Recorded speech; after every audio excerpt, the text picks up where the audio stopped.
This episode of The Dig is brought to you by our listeners who support us at patreon.com and by Verso Books, which has loads of great left-wing titles, perfect for Dig listeners like you. Verso just launched a new subscription service for readers to get ebooks and discounts every month. When you become a member of the Verso Book Club, you receive all of Verso's new ebooks every month, as well as one or more new books in the mail, plus 50% off all Verso books as long as you're a subscriber. To celebrate Verso's 50th anniversary, all member tiers are now at a discount of 50%.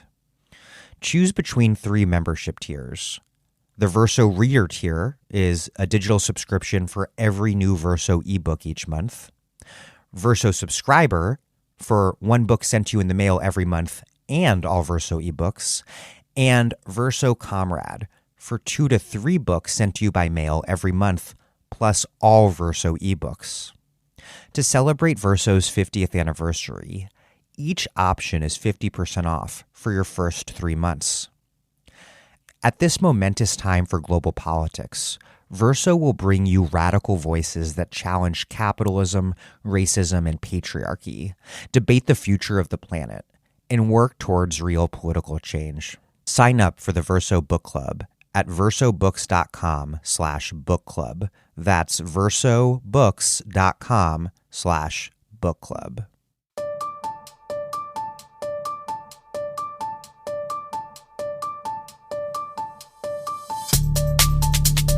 Welcome to The Dig, a podcast from Jacobin Magazine. My name is Daniel Denver, and I'm broadcasting from Providence, Rhode Island. You can learn a lot about an empire by studying its edges and borderlands. In the Arctic, North America and Asia, the United States and Russia almost touch across the Bering Strait. The region, so far away from national centers of power, is, in reality, a critical and complex node in global geopolitics and ecology alike.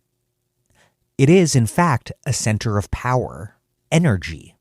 Ice, water, walruses, foxes, whales, and humans have long metabolized, stored, and transferred energy across vast distances. This region, Beringia, both Russian Chukotka and American Alaska, have also been colonized by capital and the state for the extraction of energy for faraway places and to make indigenous people into good Soviet and American subjects. This voracious appetite for power, indifferent to the Earth's reproductive cycles, first overturned indigenous people's relationship to their Arctic environment and now threatens our future on the planet as a whole. Since the arrival of the Yankee whaling fleet in the mid-19th century, to the turn of the 20th century gold rush into Nome, to the Soviet mines and collective reindeer herds and gulags, to the oil pumped from Prudhoe Bay today, these Russian and American frontiers have fueled empires. Today, they are powering a great unraveling that undercuts the very basis for the human order as we have known it. My interview today is with historian Bathsheba Demuth about her monumental book, Floating Coast, An Environmental History of the Bering Strait. Before we get started, if you like and listen to The Dig regularly, if you depend on us for sharp, in-depth analysis, for ruthless criticism of all that exists, please support us with a contribution at patreon.com/thedig. Listener contributions are what allows us to make every single one of our episodes free to all, regardless of your ability to pay. So if you can afford to contribute, please take a moment to do so. And if you hook it up with at least $10 a month, we will also send you a left-wing book or books in the mail as a thank you. That's patreon.com/thedig. Thank you. Okay, here's Bathsheba Demuth, who is a professor of history and of environment and society at Brown University, and the author of Floating Coast, An Environmental History of the Bering Strait, out now in paperback from W. Norton.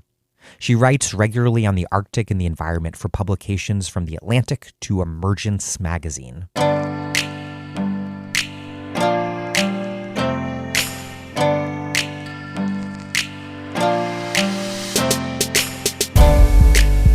Bathsheba Demuth, welcome to The Dig. Thank you so much for having me. Let's start with some basics. What is Beringia? Who are the Beringians? The Inupiaq, the Yupik, and the Chukchi? So Beringia is a name that geographers give to the part of the world that's roughly between the Kolyma River in Russia, or what is now Russia, and the Mackenzie River Delta in what is now Canada. So it's the very far northeastern part of Russia and northwestern part of the North American continent. And it's sort of has this title because during the last ice age, it was a single land mass. There was no ocean separating Eurasia from North America. Even in the present, when there is ocean water in between the two continents, there's a great deal of ecological and geological continuity between the two sides of what is now the Bering Strait. And the people who live around the edges of the Bering Strait now, the Yupik, the Chukchi, and the Inupiaq, have been there for millennia at least. There are signs and their own histories going back for a very, very long time along this space. Within my own work, I kind of take this much larger Beringian space and focus on the region that's really around the Bering Strait itself, both on the Eurasian side and the North American side. And so on the Eurasian side, Yupik and Chukchi people have lived there for a very long time. And then on the what is now the American side of the Bering Strait, there are Inupiaq and Yupik people. Your book is an environmental history where humans are protagonists alongside whales, foxes, walruses, sea ice, and the very geological Earth itself. And you ask, quote, what power do human ideas have to change their surroundings? And how are people in turn shaped by their habitual relationships with the world? Put another way, what is the nature of history when nature is part of what makes history? How does Beringia answer these questions, and how, in turn, does asking these questions, reading humans back into their environment, change how we look at history? So part of what drew me to thinking about Beringia, this sort of the far reaches of both the Russian and American empires would be one way of thinking about this, is that they are geographically marginal to both the United States and the Soviet Union in that they are far from the centers of power and major population, and far from the political stories as they're often told in both countries. To just put it in perspective, the Chukchi Peninsula, which is the part of far eastern Russia that I study in this book, is closer to Washington, D.C. than it is to Moscow. So they're not central parts of the ways in which we think about the United States for the most part, or the Soviet Union, or the Russian Empire. And what was interesting to me in the kind of ways in which the United States and Russia come to inhabit these places is that they're geographically distant, but they are also places that don't have a lot of the bases on which modern societies depend. And in particular, they're not places that are very hospitable to agriculture. There's not going to be amber waves of grain, at least in my lifetime, on either the Seward or the Chukchi peninsulas because of where they're situated on the globe. So you don't have that kind of agricultural production, which undergirds, both Russian and American ideas of how their states' economies are based. And they're also really challenging places for industry. So you can, of course, have industrial production in these places, but they're far away. Machinery tends to malfunction. So they're places that take the kind of givens of modern life and put them under enormous pressure right from the get-go. And I was interested, having spent a lot of time living in parts of Beringia, since I was in my late adolescence, was really interested in the ways in which ideas about how modern life should be conducted that have these, at least in my interpretation, material bases in agriculture and in industrialization, how they operate when you get into an environment where those givens are not really at hand, or extremely challenging at best. And then in this particular part of the world, you have the, to me, added benefit of the fact that one side of the Bering Strait over the course of the late 19th and 20th century becomes part of the American empire. Right? It's purchased by the United States and becomes, as Alaska kind of famously proclaims itself, the last frontier. And then on the other side of the Bering Strait, the Russian Empire gives way to the Soviet Union. And so you have this split in a place that is ecologically similar, has the same set of constraints around agriculture and industry, but in the 20th century are divided between the American capitalist way of modernization and imagining people's relationships to society and to the environments that they live in, and the Soviet socialist version, just 50 miles away across the Bering Strait. And they're happening within the context of indigenous societies that have enormous continuity, and in some cases are the same on both sides of the straits. So it's kind of sets up this ability to see how it is that these ideas, the Soviet socialism and American style capitalism, come to inhabit places that are not where they're born in some sense. So the ideas have to come to rest in this Arctic environment. And what happens kind of when they arrive? How is it that local people take them up or reject them or learn to interact with them in other ways? And what happens to the environment itself when these kind of sets of ideologies show up? And in turn, do the ideologies have to bend when they don't have the kind of the substrate that they're used to operating from agriculturally or in terms of industrial production? Your book reminds me, as someone who's not very familiar with the genre, but it reminds me of, I think, the one thing I've read from the genre, Nature's Metropolis by William Cronin. But instead of explaining how a major urban center, in that book's case, Chicago, was built out of the industrialization of this massive rural and agricultural hinterland, you're doing something different but complementary. It's a very high compliment, since Bill Cronin's book remains one of my favorites. And yes, I think it is something complementary in the sense that in some ways, I think of this as a story of, countries that have settler colonial aspirations, which I think you could say both the United States and the Russian Empire and then the Soviet Union do. They have this idea of kind of peopling landscapes, creating a homogeneous society from sea to shining sea. How they come to operate in places where that's not going to be operative. So when Cronin is writing about Chicago, he's very much writing about sort of the center of the American settler process and how that turns into an industrial one and how it influences finance and how it transforms forests into, cities filled with timber frame houses. When you're kind of at the remove from the agricultural centers, as I am, I expected to actually find much sort of less contact with the market, with the kind of major centers of production and consumption. And it turns out that actually the Arctic has these long-standing, very deep ties with that kind of production that look like a version of Cronin's story, I think, but a version that doesn't have agriculture at its center. Let's turn to some of the specifics of the history. I guess the best place to start is that foreigners began changing life in Beringia in a big way in 1848, when commercial whalers from New England sailed to the Bering Strait to harpoon, kill, and dismember bowhead whales for their energy-rich blubber.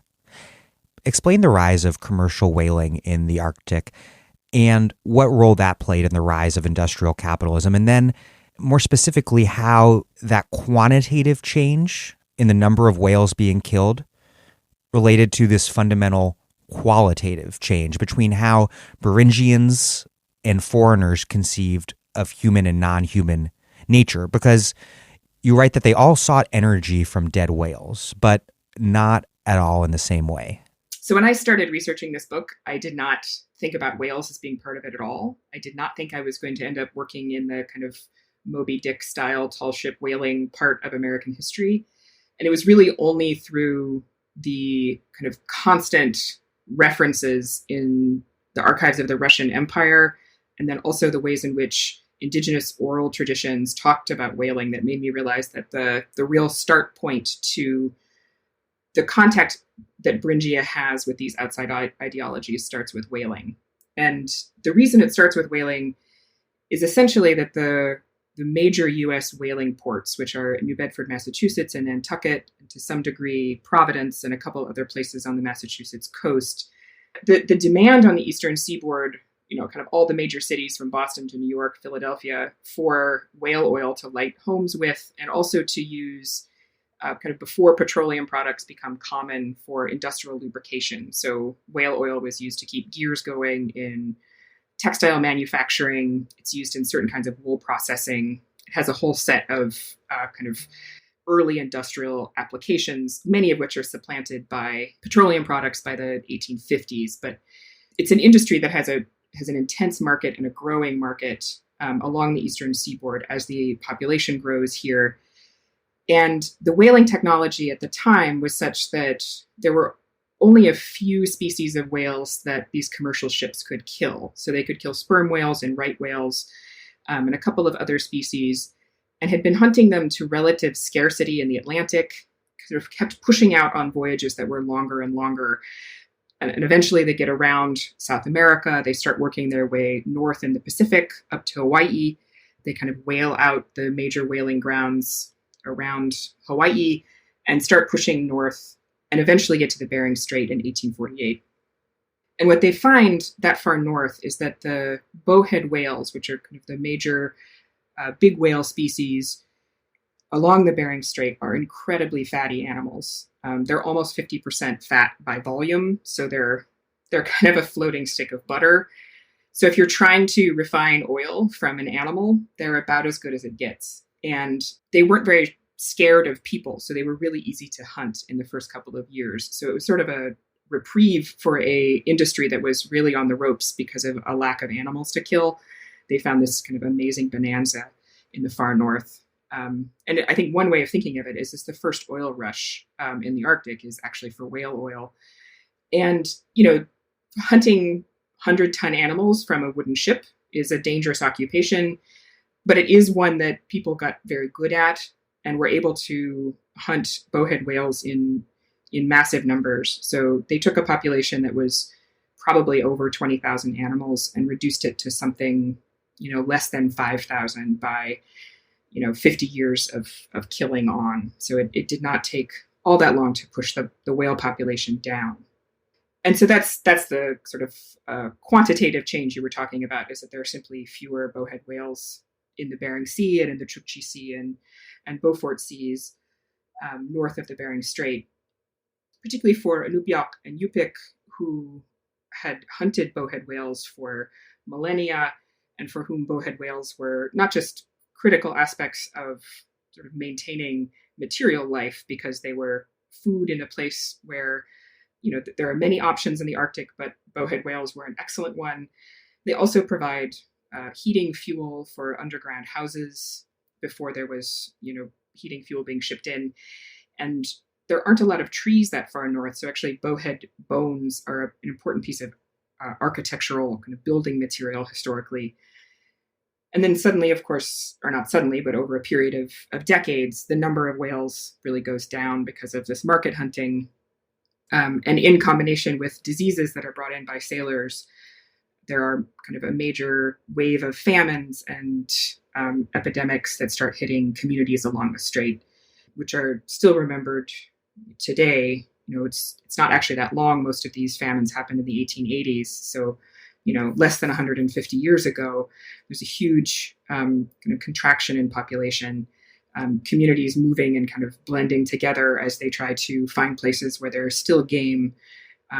Some people start working on the whaling ships because they can work for wages or for access to flour and sugar and other kinds of imported goods.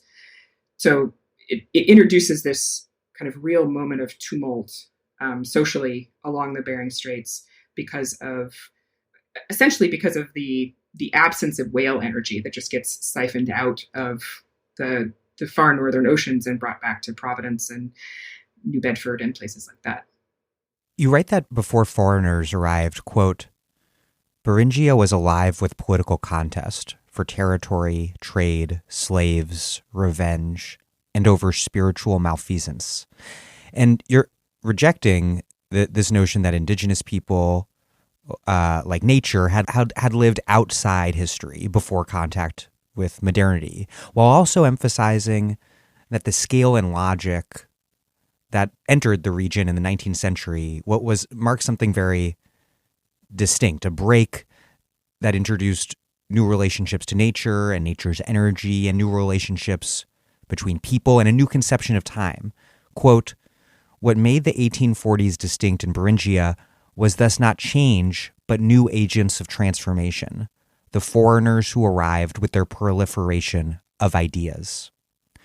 What was new about these agents and ideas, and why were those novelties so consequential and distinct? That's a really good question. And it's a good way of framing the question, because one of the other things besides writing about whales that I discovered was that much of this book is really about different conceptions of time and the ways in which those conceptions intermesh or do not intermesh well with the landscapes and ocean spaces that people are trying to inhabit and make a living from. And I think that the case of commercial whaling, like many of the cases in this book, it helps kind of clarify how those different ideas of time were operative. That the ways in which, for example, Yupik whale hunters on St. Lawrence Island, which sits right in the middle of the Bering Strait, understood their relationship with other people was extremely political, right? There were all sorts of contestations and movements of people. And if you talk to folks there, they can remember specific individuals from, different groups of Chukchi who came over and skinned boats and, took their relatives. And, it was not a place of peace and harmony, right? They even fought foreign incursions as early as the 17th century. Cossacks invaded only to be driven out by Yupik and Chukchi forces in 1742. Right. Goes way back. The Russian Empire loses a war, essentially, to the indigenous peoples along the Bering Strait. So, they very much understood that they wanted to kind of maintain borders and keep control over trade routes and, do all that kind of political work, and kept doing so well into the Soviet period, in fact, much to the chagrin of the Bolsheviks. So it's not a place of kind of timeless harmony in the way that I think a lot of older writing, particularly about indigenous people, and I think particularly about indigenous Arctic people, tends to look, that there's kind of a vision of what, and I'm using heavy air quotes here, the Eskimo is supposed to be. And it's this sort of happy person who just lives, without wanting much in the Arctic and doesn't really have any politics. And that's, very clear from every possible kind of record you could have access to that was not the case. However, I think it would also be a mistake to think that folks had exactly the same way of relating to the world that was imported by Americans and Russians when they arrive. And in particular, the ways in which, for example, Yupik whalers understood the whales that they depended on and that were sort of critical parts of maintaining their societies in a material and in a spiritual sense is very different from the vision of a whale that is brought in by commercial hunters. So in Yupik tradition, and this continues very much into the present, whales are understood as sentient moral beings that are paying attention to human society, that are observing what people do, and will permit themselves to be hunted only if the hunters are worthy and have kind of comported themselves in a proper way for the year when the whales are not around. So they pass by these communities once or twice a year on their migration routes. And if whalers have been terrible to their families or have not helped elders in the community or have mistreated other animals or have, kind of violated other rules of social life, and social life that very broadly construed social life that includes, people, but includes foxes and landforms and the sea ice and all sorts of other beings, then the whales will not choose to die for those hunters. So it's a relationship of dependency on the actions of bowheads, and the bowheads are seen as moral actors. And the ways in which the crews of these whaling ships that arrive in the 1840s and keep whaling until, the 1890s and the turn of the century is much more, they understand whales to be animals that are paying attention to them. They understand them as sentient because, if you're hunting an animal, you have to observe it very, very closely. And they're often very aware that the process of killing whales inflicts pain. So, the whalers' logbooks, which are often not very demonstrative documents, they're not confessional. But even within these kind of formulaic logbooks, you have indications of whalers really struggling with the kind of work they're doing at one level. But at another level, all of the incentives of the society that they come from is to kill as many whales as possible, as quickly as possible. And it's the only way they get paid. And one of the things I found really both striking and I think resonant with the ways in which we find ourselves sort of making compromises or feeling compromised by operating under contemporary capitalism is that you can see in these logbooks ways in which whalers recognized that they were driving these animals towards extinction. They recognized that they were inflicting pain. They did not necessarily find their jobs enjoyable in any real sense. And they also didn't have a lot of other option. This was a sort of diverse and polyglot seafaring proletariat. One reason that the region that we live in today has such a large Cape Verdean population. Yes, yeah, exactly. It's a very, that's one thing that comes through if you read Moby Dick is that these crews were crewed by every different kind of person. And it's certainly accurate. Would you say that Beringians, without running the risk of romanticizing them, did just concretely understand something about humans' relationship with nature that was more accurate and true? It's an interesting way of framing that question. And it's interesting because it gets into one of the tricky things when you're writing environmental history, which is which sources do you lean upon the most? And to what degree do you accurately represent cosmovisions, and to what degree do you kind of critique them based on some external yardstick? Right. Yes. And I would say in this particular book, the cosmovisions that I went interested in investigating were the modernist ones, right? I was interested in the ways in which capitalism and socialism kind of work up the world in order to make it accessible to people. And this happens in the context of indigenous societies that have very different understandings of the kind of morally correct way to do that, which includes thinking of animals as members of the political community, thinking of them explicitly as sentient moral actors, which is, it's not a big part of Marx, for example, right? He's not talking about the political place of whales within the commune. That's for people. And I think in that sense, as I was working on this book and as I have spent lots of time in the Arctic, I think that there is real possibility and an exit or a liberation from some of the constraints of the modernist philosophies that I went there to study in the political traditions and the intellectual traditions of the Yupik, and the Chukchi, and the Inupiaq, who have a far more kind of capacious understanding of who should be a part of a moral community, who should you include when you make political decisions.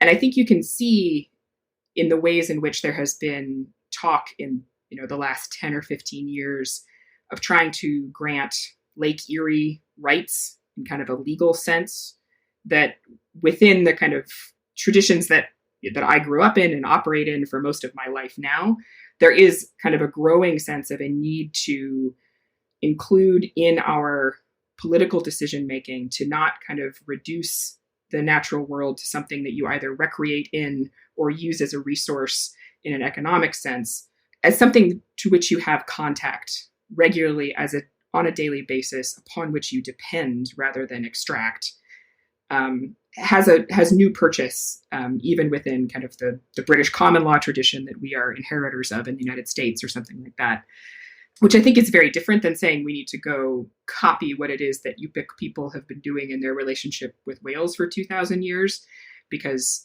I don't live in a place with bowhead whales right now. It's not necessarily a sort of one-to-one export, which I think is where sometimes people kind of want to romanticize what Indigenous people in the Arctic or anywhere are doing, right? And just sort of glom onto that idea and try to extract it for immediate use.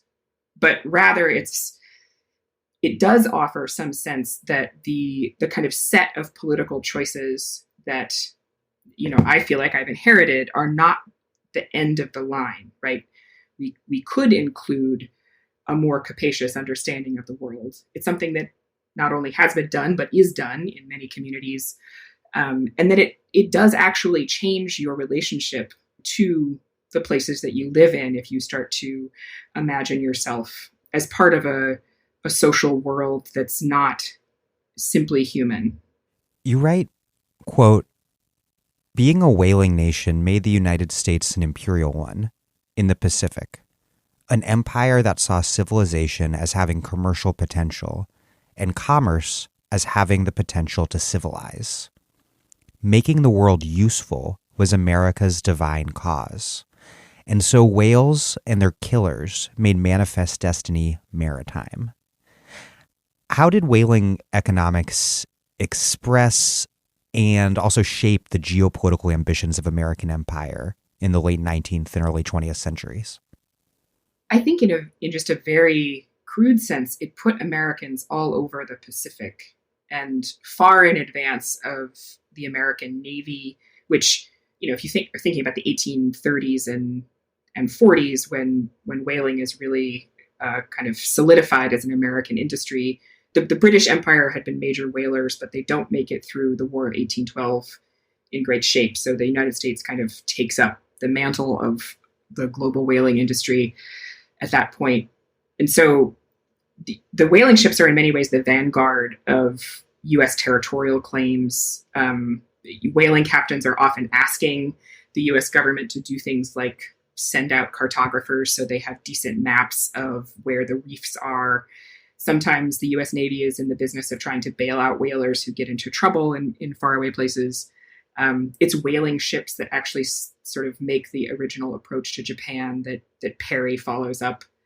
Whaling ships are all over the coast of Russia, in a way that the United States doesn't really otherwise have presence. So one of the things that I think is true very often in the history of kind of U.S. expansion into the West is that it is elements of the market that go first, and they kind of drag the state structure behind it, along with the kind of the power that comes with the state, right? The need to police things, the need to create some sort of civic structure in order to adjudicate land claims and legal messes. And in the case of whaling, it actually often was, the U.S. government trying to have some sort of legal role in the lives of crew and captains. Like, was corporal punishment allowable and how much? And who did you tell if your captain was beating you all the time? Where was the court? So those kind of jurisdictional... Or if someone got murdered at sea, which I presume happened. Yes, right. Under whose charge does that land? So this all made Tsarist Russia very alarmed about their lack of control over their Arctic periphery and about American encroachment upon it. You write, quote, "Imperial Russia, owner of Beringia in the eyes of the wider world for over a century, was at risk of losing all Russian prestige in the far north," as one administrator wrote. The empire had already lost Alaska. Now it lagged the Americans on its own continent. Revolutions change who has power and who sets value. The Whalers' Revolution undermined Russian sovereignty, control over law, space, fealty, prestige, energy, the meaning of the Tsar's rule. How was it that whaling so emphatically highlighted the perceived need for Russian sovereign control vis-a-vis both Americans across the border and Beringians on the purported Russian side of the border? I was amazed when I was working in the Russian archives how anxious and powerless the kind of Russian bureaucrats felt particularly by the 1880s and 1890s.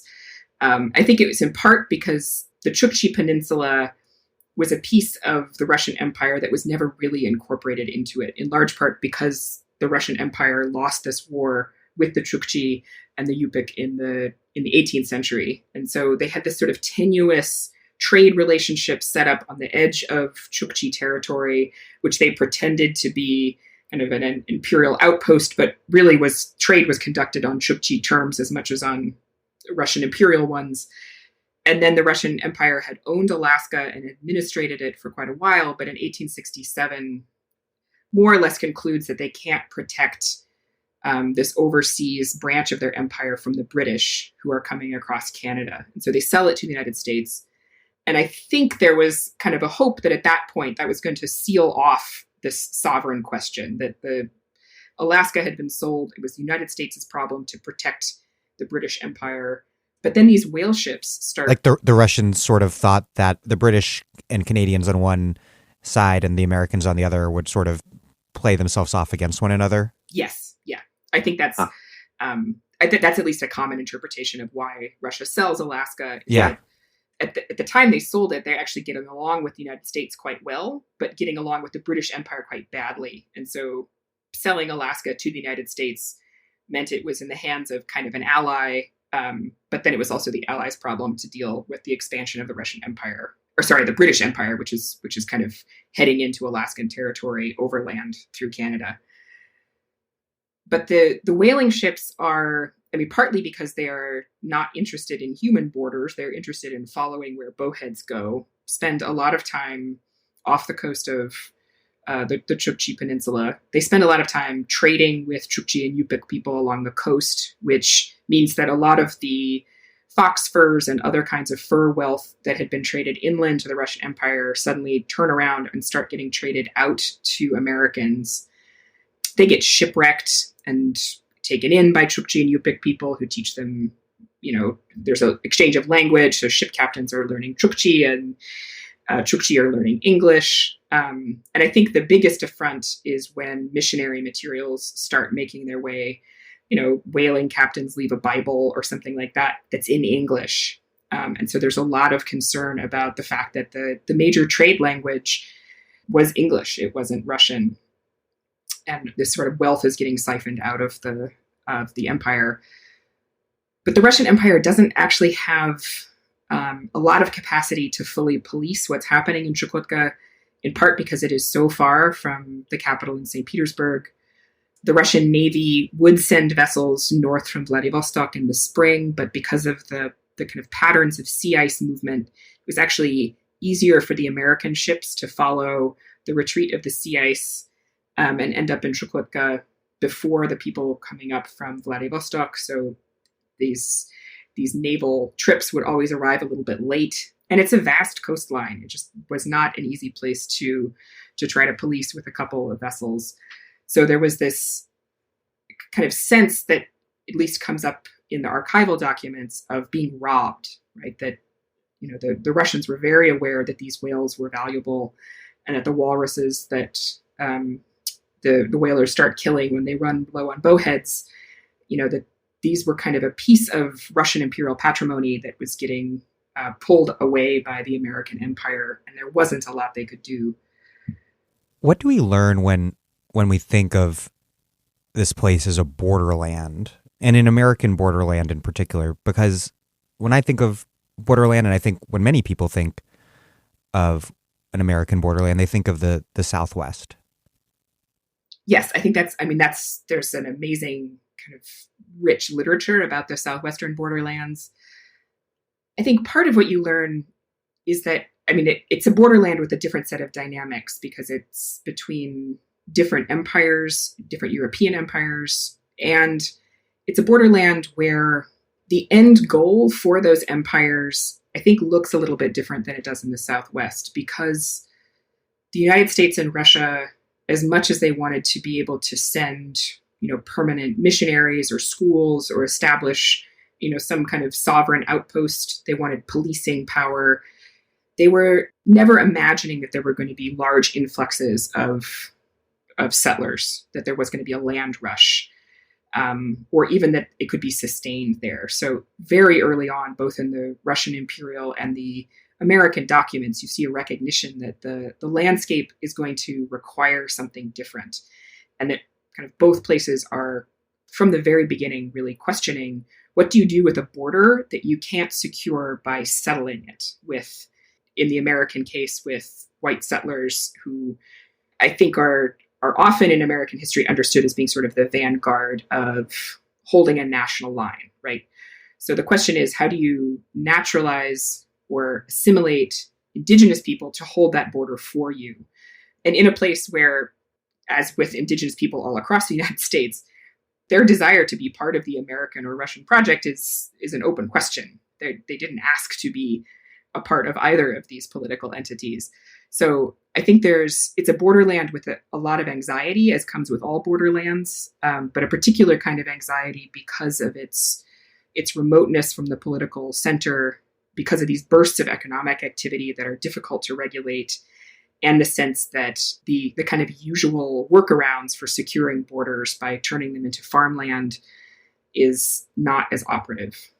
You write, quote, "In the 19th century, a generation raised on translations of James Fenimore Cooper saw in Russia's east a new world, a way to not imitate Europe, but transcend it by substantiating progress without capitalist excess or immorality.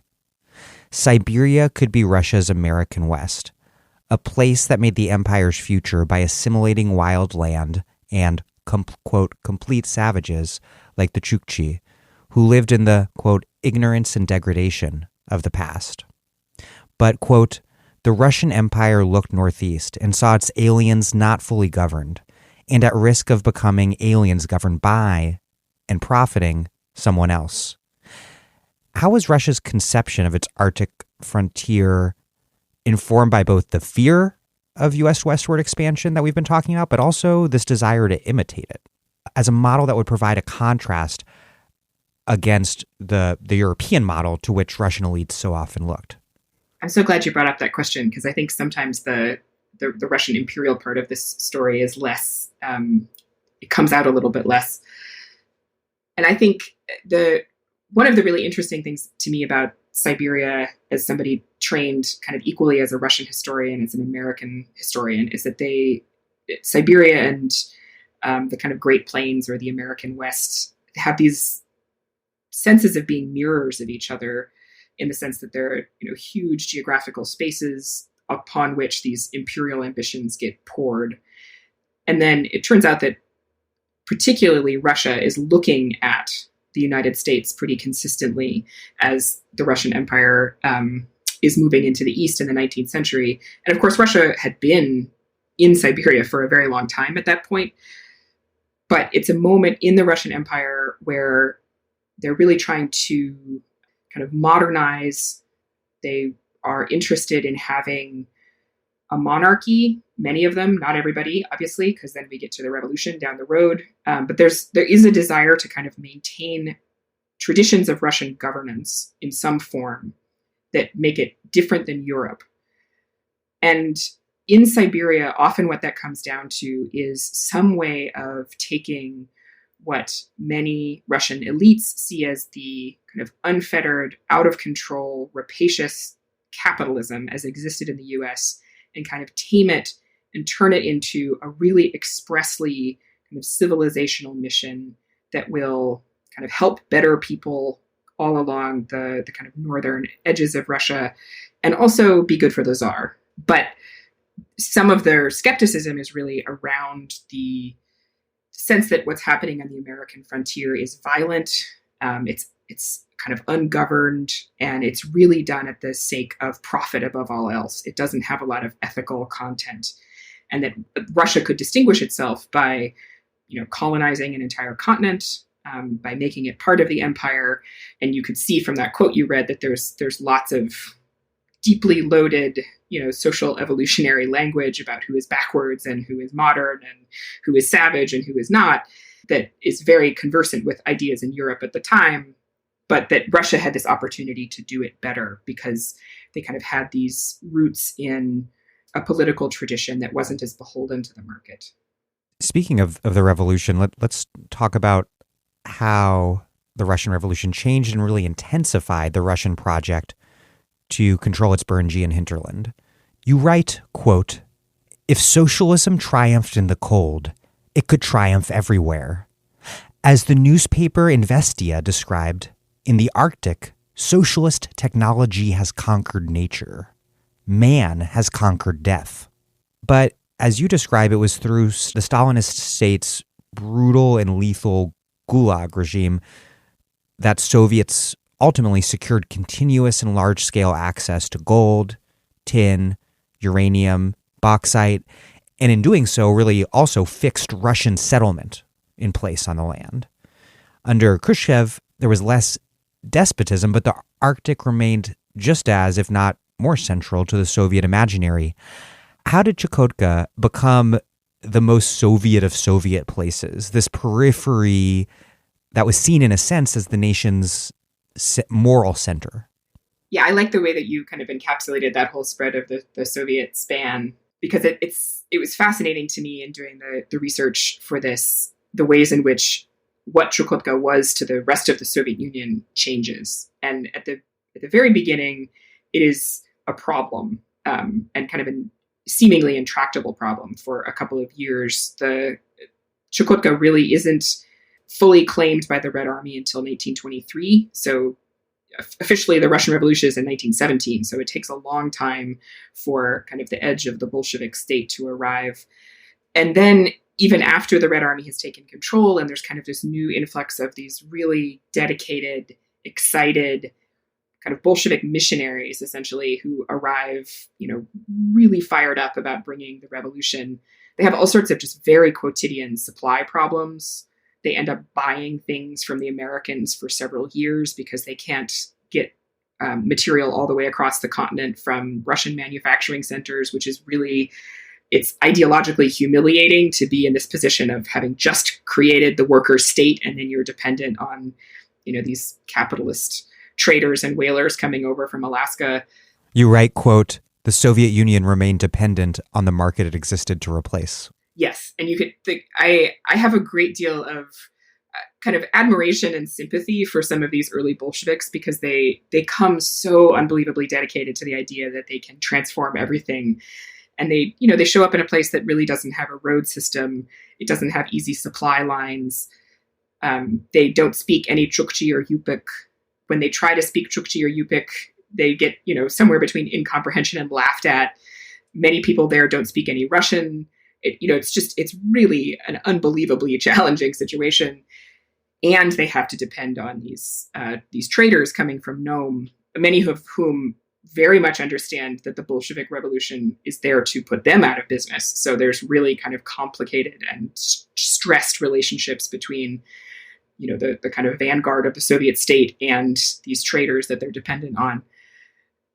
And that situation kind of eases after, into the later 1920s when the supply lines get better. But what the Soviets find is that, they arrive with this sense that they have kind of the one true way to bring everyone into a glorious modern utopia. And not everybody in Chukotka is particularly interested in that vision. Some people are. There are some kind of amazing documents. I found one autobiography by a young Yupik man who becomes absolutely committed to the Bolshevik cause. He's very active in recruiting people. And then there are, particularly among the Chukchi, many of whom owned domestic reindeer, a real skepticism about what the socialist promise was and whether or not it was a promise at all. And so there was, between the Chukchi and the Soviet Union, quite a bit of friction and sometimes open violence. So the kind of claims to sovereignty and the ability to say, yes, this space is a piece of the Soviet Union and everyone here is a Soviet citizen and they're all participant in, carrying forward the revolution was a difficult thing to actually say in practice, even into the 1940s in parts of Chukotka, much to the chagrin of the Soviets. You write that, quote, "On the particular human character of change, Marx and Carnegie and their diverse interpreters roughly agreed. They disagreed on much else." What was this fundamental thing that these seemingly very different ideologies and systems, at least in practice, agreed upon? I think, and I'm very far from the first person to have noticed this or written about it, is that the kind of DNA both of Marxism and kind of many capitalist thinkers comes out of the Enlightenment and kind of ways of understanding the world in which human beings are the primary movers, It is a political community in which people are the only actants. There's not a lot of room for natural forces as anything other than something to be conquered. And I think there are also both ideologies that come of age during the Industrial Revolution, and so see human beings as particularly able to create conditions for limitless growth. This is something you can see often in the way that capitalism is still discussed, that in order to see if the economy is healthy, it has to be growing. There isn't a neutral state or negative state in which you can have a healthy GDP. It has to be going up. And the Soviet Union had, I think, because it was trying to both replace capitalism and also sort of surpass it, to get beyond it, it often kind of tried to quantify those gains through saying, we are now producing more, we're able to create more wealth out of the world that we're controlling in the Soviet Union. And eventually, if socialism was to go global, we're going to create a wealthier world in a material sense through the way that we manufacture things and create new industries. And so in that sense, I think the two ideologies have a lot in common, and they often have a similar kind of temporal sense, which is a very linear one, and a one of linear growth, in fact, that, kind of the nature of human history is to increase plenty for human beings on and on and on. I think where they differ, and certainly this is something that's very clear in the writings of the early Bolsheviks who arrive in Chukotka, is that capitalism doesn't have a lot of explicit discussion of the moral responsibility between people. Early capitalists write about making more money. They write about filling those ships' holds with more whale oil because that's the only way to pay people's wages. But the way in which these, often very young, extremely idealistic Bolsheviks are talking about it is as kind of a project of creating fundamental liberatory human equality on Earth. So there's this kind of piercing ethical vision, which obviously in the case of the Soviet Union, you can find plenty and deep deviations from that vision over the course of its, the course of Soviet history, but it's articulated in a way that is not present in the documents I was reading from the capitalist perspective. A follow-up question that I think many listeners want me to ask is, do you think Marxism can be salvaged from this monomaniacally human-centered and growth-oriented project that you describe in your book? I think so, because, one of the things that this is not necessarily a hopeful book in many of its particulars, but one of the things that I do think is hopeful about it is all of these kind of big ideological systems do have some play in their particulars. And even in the case of Soviet socialism, which I think is as Promethean and growth-focused and not interested in bringing in questions of the environment in any explicit sense, particularly in the Stalinist period, even then there was actually the ability to flex around the environments they found in the far north. So I have one chapter that's about walrus hunting and the ways in which capitalist walrus hunting in the North Pacific drives the walrus population very far down because of market demand. And then there's basically a repeat of the process in the early 20th century for Soviet demand reasons, sort of to fill the socialist plan. But then, the Soviet Union actually kind of concludes that in order to have people living in this part of the North, in order to be a country that is modern and, has respect in the world, they need to not kill all of the walruses. And so they end up kind of creating a set of legislative practices that are very similar to the kinds of hunting that had been in use in this part of the world, for thousands of years. So, a couple thousand walruses a year rather than tens of thousands of walrus a year being killed. And that's in the Soviet case, right? And I feel like if Soviet ideology has the capacity to flex under the conditions that it was, it was really trying to overtake all of the Industrial Revolution in a couple of decades, that kind of a more considered approach to imagining a socialism that had that commitment to ethical obligation to other people, had a capacity of thinking about the fact that, we can imagine work as being something more fulfilling than just getting a paycheck. All of the things that to me are so exciting when you read Marx and you kind of read his diagnosis of the capitalist malaise, could also learn to include the world in kind of a more capacious sense. And I think, I mean, you can see this in scholars like Nick Estes or, kind of indigenous scholars who are pushing a variant of socialism that, kind of has that commitment to a revolutionary tradition, but is also trying pretty explicitly to not repeat the kind of the technocratic excesses of past versions.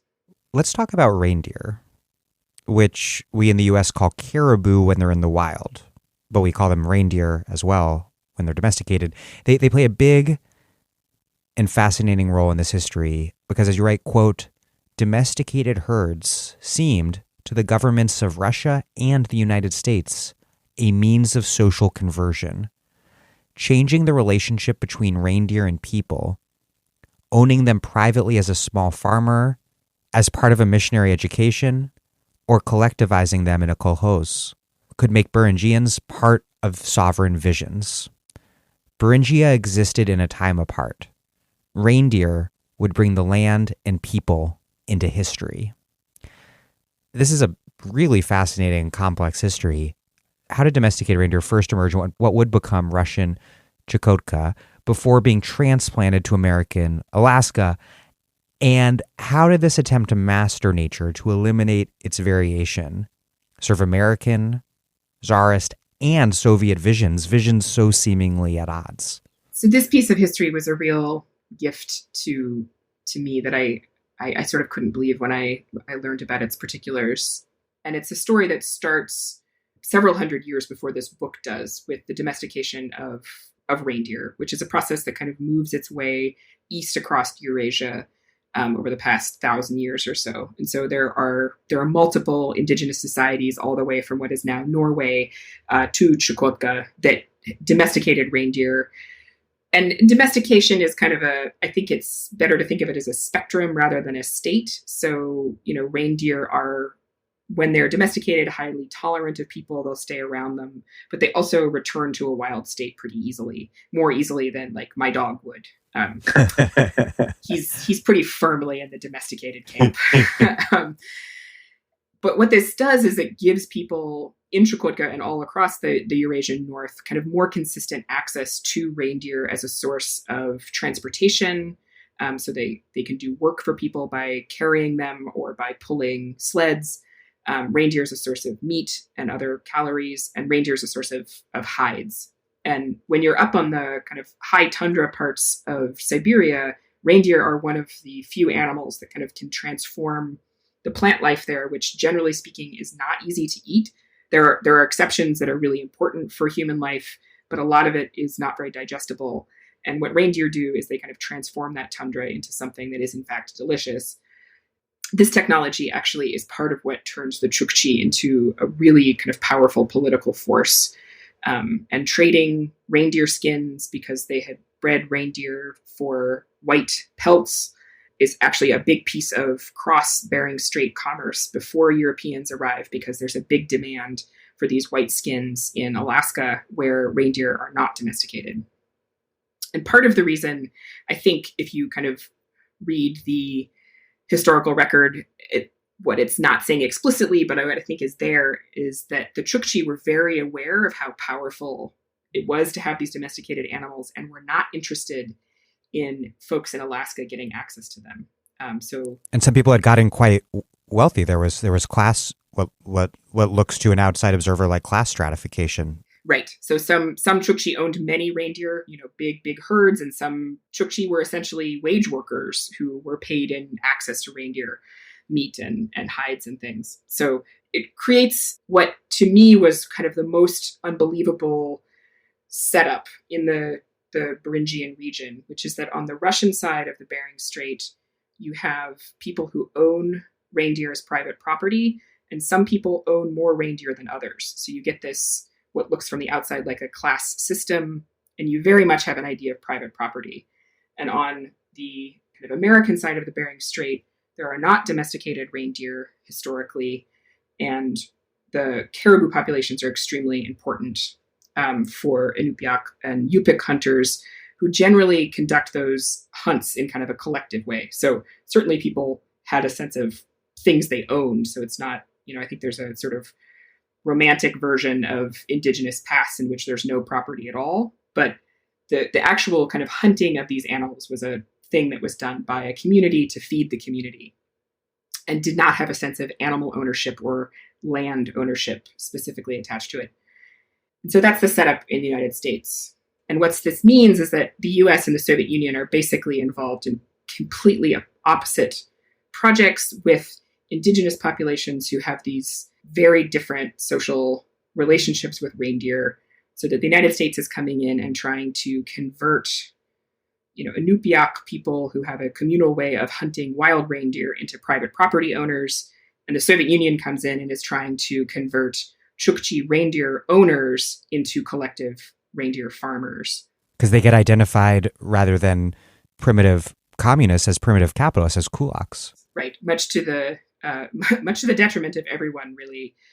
The fact that some Chukchi owned more reindeers than others meant that, particularly by the kind of mid-1930s, as the Stalinist effort to collectivize is really heating up, anyone who was reticent to give up their reindeer to a collective farm was labeled as a kulak because they looked like somebody who had sort of too much class attachment. And so these projects, the United States ends up importing domesticated reindeer from what was then Imperial Russia in the 1890s. Along with herders. Along with herders, right? They managed to hire some young Chukchi men and buy some reindeer, which was actually tricky because the Chukchi basically had a prohibition against selling reindeer to outsiders, kind of, I think, as part of protecting the technology of domestication. But they managed to buy some. They import them to the United States. It's sort of like the U.S.'s battle over, semiconductors and Huawei right now. It's like very... And so they established these reindeer herding stations that are initially usually part of missions. A Catholic mission would get a certain number of reindeer, and the various Protestant denominations had reindeer. And the idea was that this would kind of give Inupiaq access to the market in kind of a Jeffersonian yeoman farmer model, that a family could have their reindeer herd and graze it on common land, but from that would turn their private property to some sort of profit. You quote Smithsonian naturalist Charles Townsend as saying it would, quote, render a wild people pastoral or agricultural, putting them on, quote, the first step toward their advancement. Yes, he was very useful in saying the quiet part very out loud. Yes. Don't have to do a lot of interpretation there.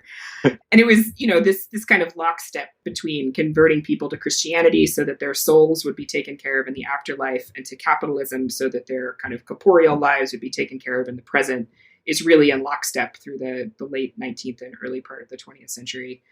It has a really mixed outcome for many young Yupik families and Inupiaq families. Reindeer were kind of potentially one option among many for making a living, and they came with a lot of burdens initially, because missionaries would require Christian conversion. They would require that people went to school for a certain number of years, and most of all, they required not actually eating any of the reindeer so that they could grow the herd numbers. So you had to put a lot of work in and not necessarily get a lot out of it for quite a while.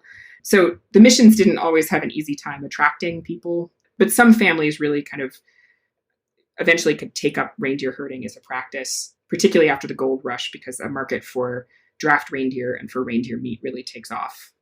And then on the Russian side, the kind of effort to take these privately owned reindeer herds and collectivize them starts off in a very gradual way, that the Bolsheviks would basically try to talk people into it. This didn't get very far. Most Chukchi were very, very aware that their reindeer herds were the source of like real political and social power, and were not particularly interested in giving them up.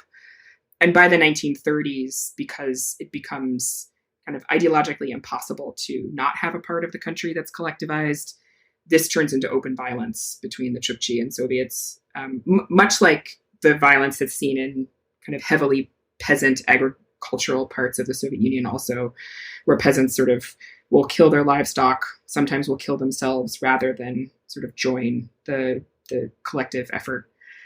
And that kind of violence is really a piece of the relationship between the Soviets and the Chukchi, at least in parts of the interior of the Chukchi Peninsula, up until kind of the Second World War has ended. And then there's enough military power in Chukotka to really finally end the insurrections.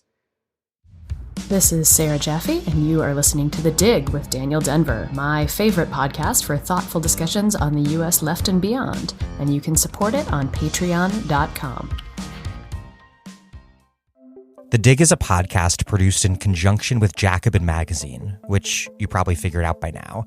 And yes, Jacobin is a print publication, not just your favorite source of online commentary, but also long-form serious print journalism and socialist analysis. The magazine is released quarterly, and it runs at around 130 pages, filled with award-winning design and the ideas that movements need to thrive. Dig listeners can join more than 50,000 Jacobin subscribers, supporting this vital work for just $15 a year.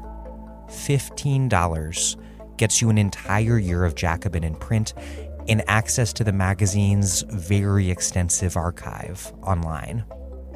First-time subscribers only, you can access this deal by going to bit.ly/digjacobin, all lowercase. That's bit.ly/digjacobin, all in lowercase. You write, quote, Chukchi herds were socialist in form. Whether their herders were socialist in content was harder to parse. How did Soviets seek to remake Chukchi society, and to what degree was that project ever complete? That's a question that's, it's a very vexing one as a historian, partly just for issues of sources.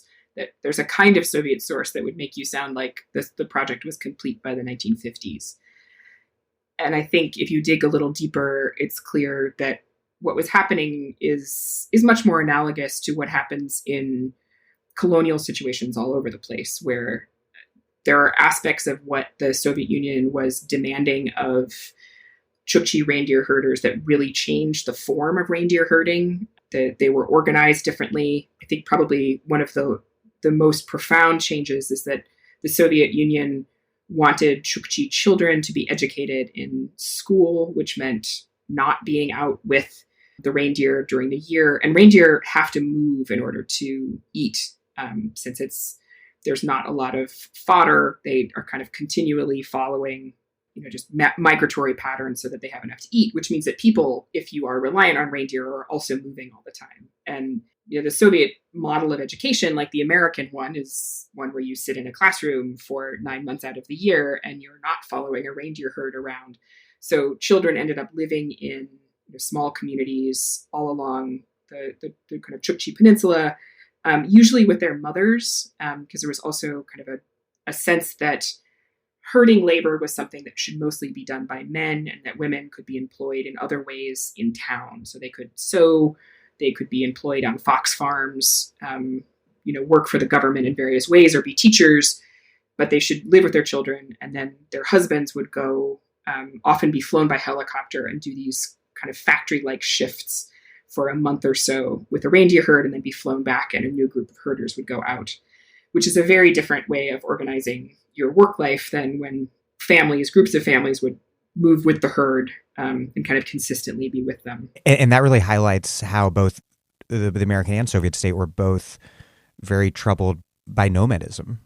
Yes. And I think it's something you see in kind of state formation in various parts of the world, right? It's a problem on the Great Plains in the United States. It's a problem with the Bedouin if you are Saudi Arabia or Jordan or Israel, because these are not people who kind of obey, or the Berbers in North Africa. Right. Yes. And so I think there's a literature around the kind of problem of nomadism. And this is kind of another case of that defies the ways in which states make citizens through things like education and having consistent access to certain kinds of medical care, and, one way the Soviet Union could have done this, of course, is to send teachers with the reindeer herds and fly the doctors out rather than the herders.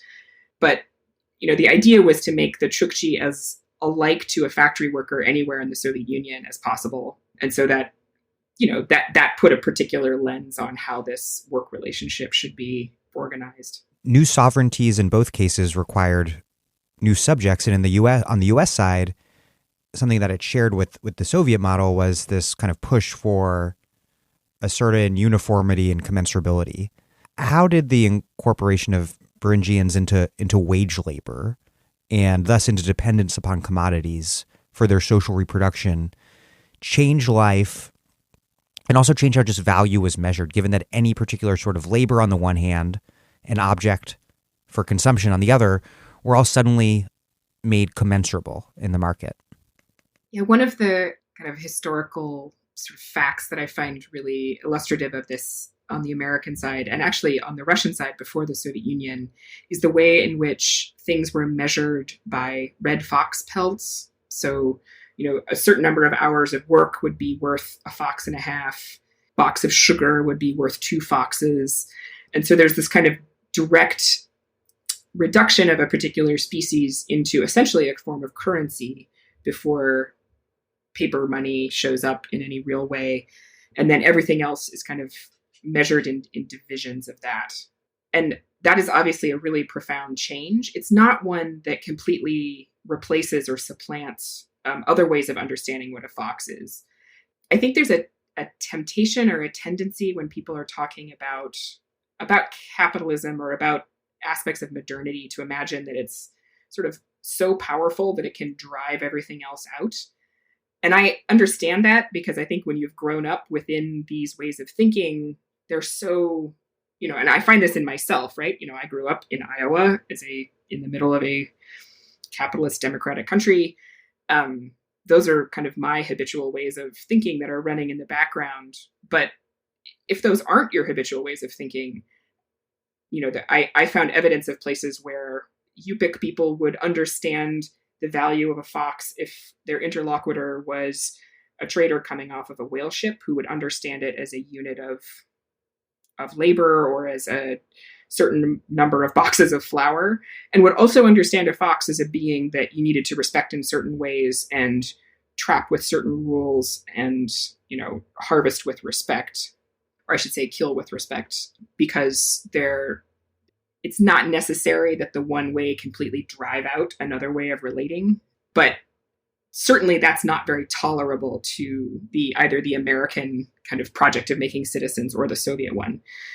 So I think a lot of this gets driven kind of underground or isn't publicly discussed, or is, you find it in little traces in the archives, but it's not the kind of major text. And that tends to be the story of kind of assimilation and the creation of new citizens. And you see this particularly for both countries right after the end of the Second World War. So the moment when the Bering Strait becomes a real site of Cold War anxiety is the moment when there's a lot of emphasis put on making sure that Indigenous people on both sides are conforming to either the American or the Soviet way of being, so that they're not potentially places of leakage between the two projects.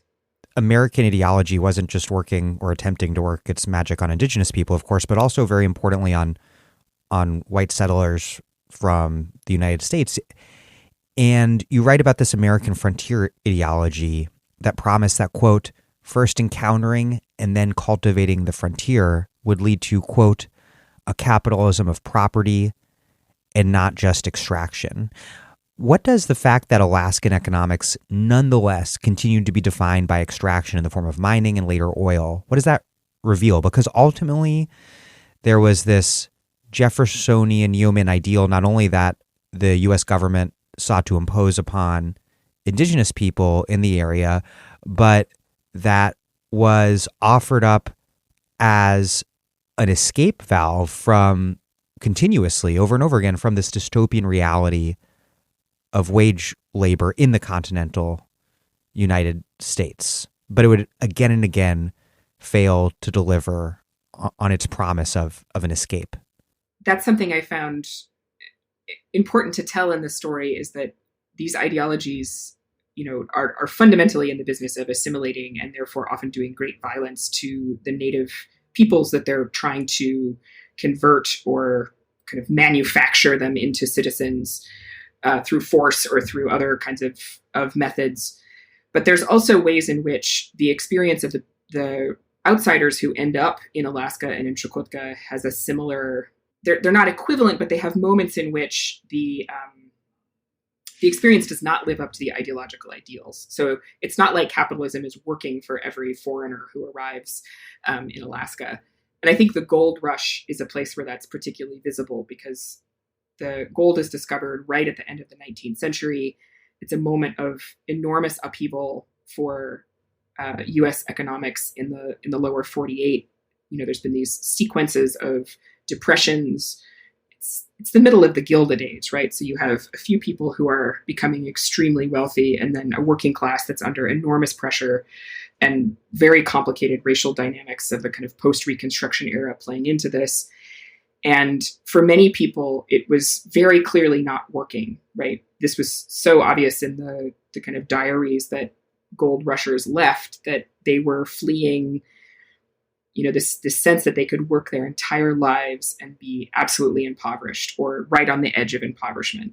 So they were heading out for the territory to try to find an exit from that kind of capitalist churn and identified it as such, right? Like this form of industrial capitalism is not working. And so what I'm going to go do is go to the frontier. And what I can do is actually just drag some money out of the ground and then I will be okay.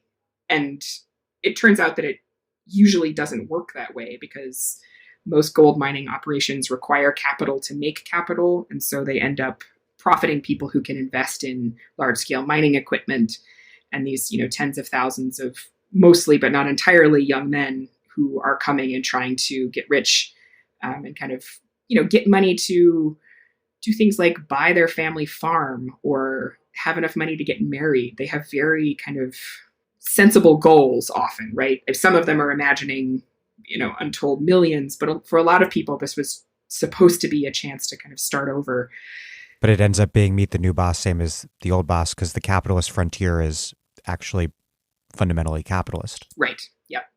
And very quickly, like the moment of being able to kind of make money through your own labor and profit from it lasts for, a couple of years, if that, and then it turns into working for these kind of big conglomerates. And there's, people are very aware of it and they're writing about, wait a minute, now I'm just doing wage work, but in a place that's terribly cold for a lot of the year. And I'm very far from my family. So there's a lot of dashed hopes and a lot of really very critical thinking about, what the government is doing, what capitalism is. It's not an accident that there's a kind of major branch of the American Socialist Party in Nome, because there are all of these, young laborers who saw this promise of being able to actually make capitalism work for them, and then it doesn't come to pass. One other question on ideology that I want to ask relates back to that U.S. program to encourage domesticated reindeer that began under the first Alaskan Secretary of Education, Sheldon Jackson. Because you write that it, quote, combined earthly salvation through private property with the eternal salvation of Christian conversion. To earn a herd, Inupiaq men had to move to a mission, tend animals they were prohibited from killing so that stock could breed, were punished for eating so that stock could be sold, and were chastised for leaving untended in order to kill things they could eat. But then this U.S. policy was overtaken by a new philosophy that, quote, separated Christian salvation from market participation. How did this shift in the relationship between temporal and celestial governance on the American side happen, and how did that change the distinction between the Russian, Soviet, and American approach to governance? So one thing that happens in the early 20th century is there's a kind of broader movement within American education policy to start taking the separation between church and state a little more seriously. So government funding directly to missions becomes more suspect. And in Alaska, this also comes with a real critique of the way that this first education commissioner, Sheldon Jackson, had been operating these missions where there are actually kind of surveys done by the government, which comes in and says, hey, you've been taking federal money to, in theory, create these young capitalists out of Nubiak men. And what we're getting, in fact, are missions that own a lot of reindeer. It's not actually doing its job. And the way that the government interprets this is that there was too much emphasis put on kind of Christian education and not enough emphasis put on kind of the practical business of owning a reindeer operation. There's a split in the early 20th century where, church going is still supported. It's still something that's considered an important part of being an American. There are very active missions in most or many of these communities, but they're funded by churches. So the church in my hometown of Decorah, Iowa, actually funded a mission in Shishmaref. And there's lots of cases of this where, small towns all over the Midwest and South and various places were sending money, on a monthly basis to keep these missions going. But the federal government moved to this much more secular model of education. And I think this is a place where the kind of lived experience of what the Soviet Union was trying to do and what the United States was doing ends up looking somewhat different, in that in the Soviet case, there's a sense that material salvation and becoming a good person in a kind of moral sense are actually the same. So a fully converted Soviet citizen who is kind of taken on Marxist principles and is a piece of a communal society in a Marxist way is a saved soul. And of course, it's not saved in the hereafter. It's saved in the present material utopia that people are building together. So there's this unity of kind of a spiritual salvation and a material transformation. And in the United States, that relationship becomes more contingent, and it is less obvious. That the church can sometimes say one thing about wealth, and the kind of market forces can say another thing about wealth. And they're not, sometimes they are kind of operating in tandem, and sometimes they're at cross purposes, and sometimes they're just sort of two things that exist together without reinforcing each other in one way or the other. It was just something that I found striking in the ways in which the Soviet project just had such a clear sense of itself as this moral project, whereas, the project of making citizens in the United States has many more valiances and kind of internal contradictions often, because there are these not entirely harmonious impulses between the church and the state. You write about the fox fur industry and how it exposed the difficulty of imposing order on Arctic nature. You write, quote, "The roaring demand for fur crashed with the rest of the American economy in 1929.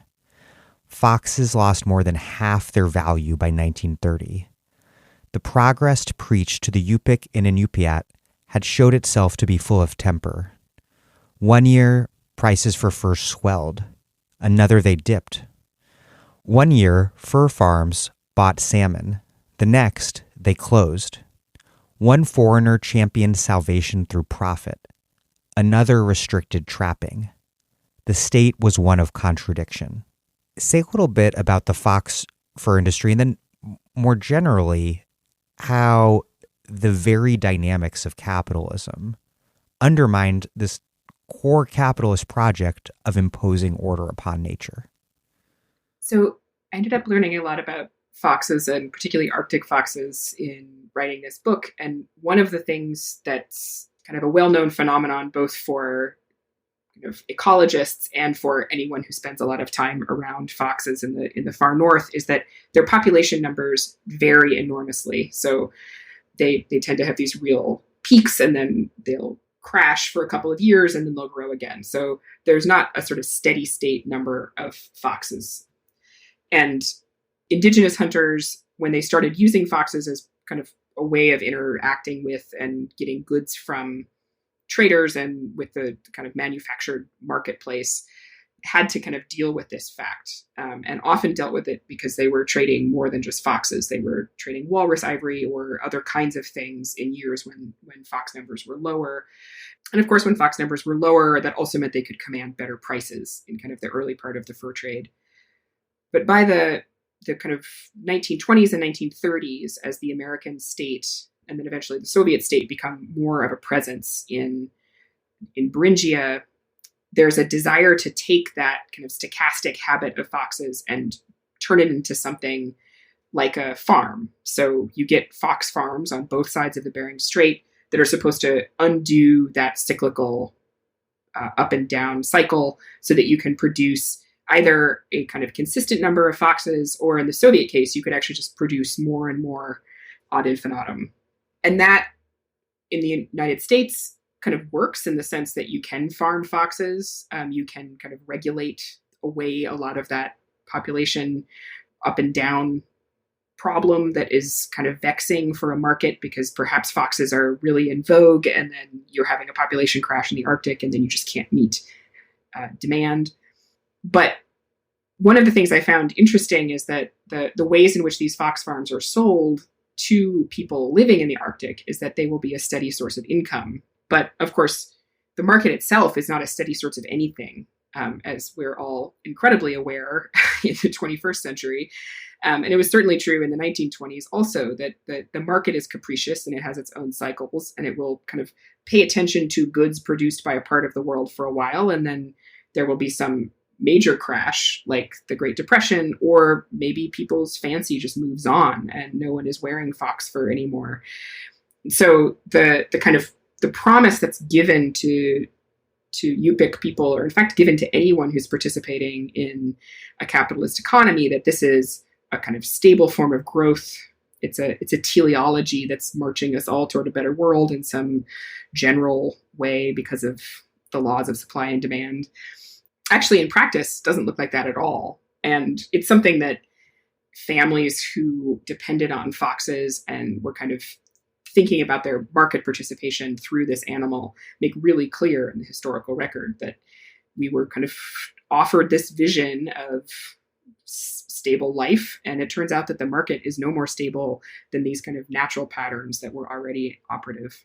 And it was that market instability that also gave a brief reprieve to bowhead whales in, I believe, the late 19th century. As just an aside, interestingly, you write a lot about how the bowhead whales adapted the hunt by learning how to flee it and hiding under the ice floes, but that's not what gave them the reprieve from the slaughter. Rather, it was the invention of kerosene and then spring steel. You write, quote, "Bowheads avoided extinction not because a new space opened in the accounting ledger to tally their worth alive. They survived because, in the world outside the strait, they ceased to have value at all." Yeah, one thing that I found interesting in kind of comparing the ways in which the market interest in things made or grown in Beringia, so bowhead whales in this case, versus sometimes what happens on the Soviet side of the strait, is that the market tends to be something that arrives for a while and then goes away, right? So you have this dynamic with bowheads where they're strongly in demand, and then their oil is replaced with petroleum and their baleen is replaced with spring steel. And then there's a real crash in market demand, which is extreme. And the baleen was for corsets. Yes. Yeah. They use them for corsets, a garment I'm very thankful that I don't have to wear anymore when I think about the relationship I would have had with a whale 150 years ago. Thank God for the capriciousness of capitalist fashion in that case. Actually saved in this case. And so it actually has this dynamic that in some cases it gives species that had been hunted kind of way in excess of their capacity to reproduce to meet market demand some room to grow again. And that's certainly the case with bowheads. The whaling industry boomed again, though, in the 1920s, led by Britain, Norway, Germany, Argentina, and Japan. After, as you write, quote, "Chemists learned how to separate the molecules that made blubber taste like whale from the molecules that made it caloric. So whales became margarine." How did this Soviet American borderland become an international commons for industrial slaughter? And how did the scale of that industrial slaughter differ from that first period of whaling in the mid-19th century? So I grew up, as you probably did too, with a lot of Save the Whales, posters and Greenpeace flyers. And it was just sort of a piece of the culture, which I remember in my early teens not really understanding, because I also associated whaling with this 19th century tall ship thing, probably because of Moby Dick. And it's like, well, if this is a 19th century thing, why were we talking about saving the whales in the 20th century? And the reason is this kind of technological innovation that originally comes out of Norway and then spreads in kind of Northern Europe for much more sophisticated industrial whaling fleets that could kill many more species of whales than had been accessible for wooden ships. So they can get blue whales and fin whales. And blue whales are enormous. And blue whales are enormous, right? They're the largest animal to have lived. And so to kill one is a real project. And then to be able to do anything with the carcass is a whole other project. So these are the factory fleets would have many sort of small killer ships and then a central processing facility ship that could sort of pull an entire whale up its gangway and take it to pieces. And they were used for margarine. So whale oil went into sort of directly into human food. And then also for all sorts of cosmetic products. Unilever, the big kind of conglomerate that ships shampoo and stuff all over the world now, actually was and that bought Ben & Jerry's a few years ago. Right, yes. Kind of a nasty multinational thing. Sort of the beginning of that particular conglomerate is with whaling, and with the products that you can sell from a whale, the lipstick and face cream and all sorts of other things. And this kicks off kind of just a massive and level of industrial slaughter that the oceans are still recovering from, most of which is done by capitalist countries. So Norway, Germany gets in on it before the Second World War. Great Britain is a major whaling country. The United States really does not have an industrial whaling fleet in the 20th century. Even though it had led the way in the first big whaling boom. Yes. And there's always a lot of concern that the U.S. is going to get back in on the whaling business. So they are invited to the kind of big international whaling agreements and conventions. But they don't really have a lot of ships at sea.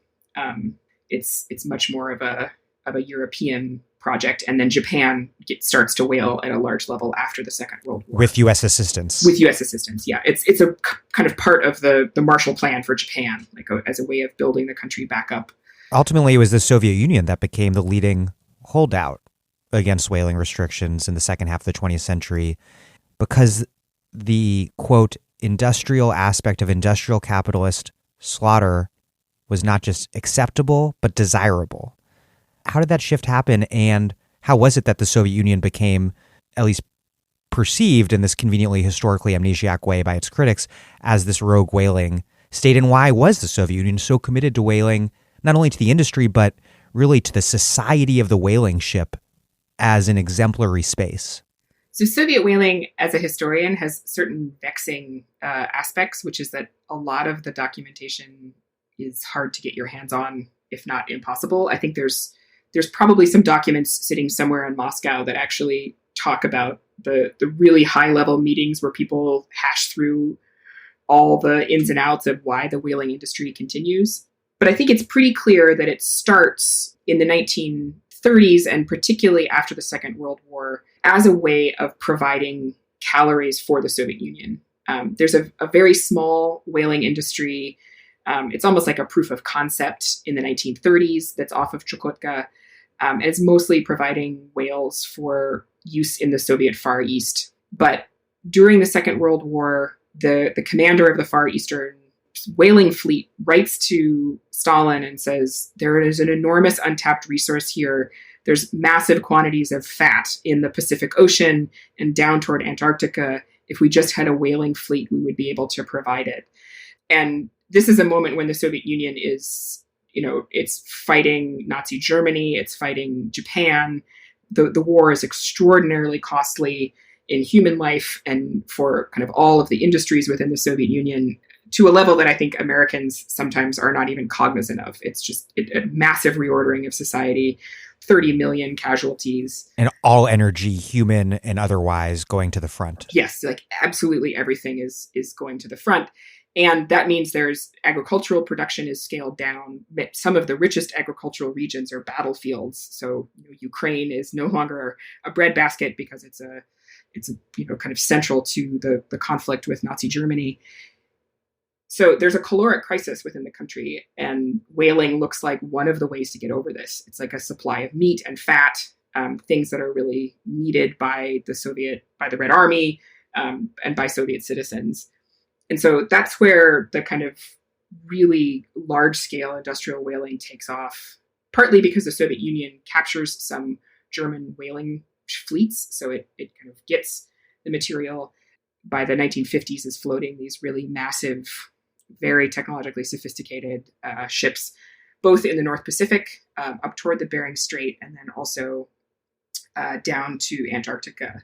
And one of my colleagues named Ryan Tucker-Jones, I think next year is publishing a book that's about the kind of Antarctic Soviet whaling, which is going to be more comprehensive than my 2 chapters, but is also trying to kind of unpack this history of how it is and why it is that the Soviet Union keeps going.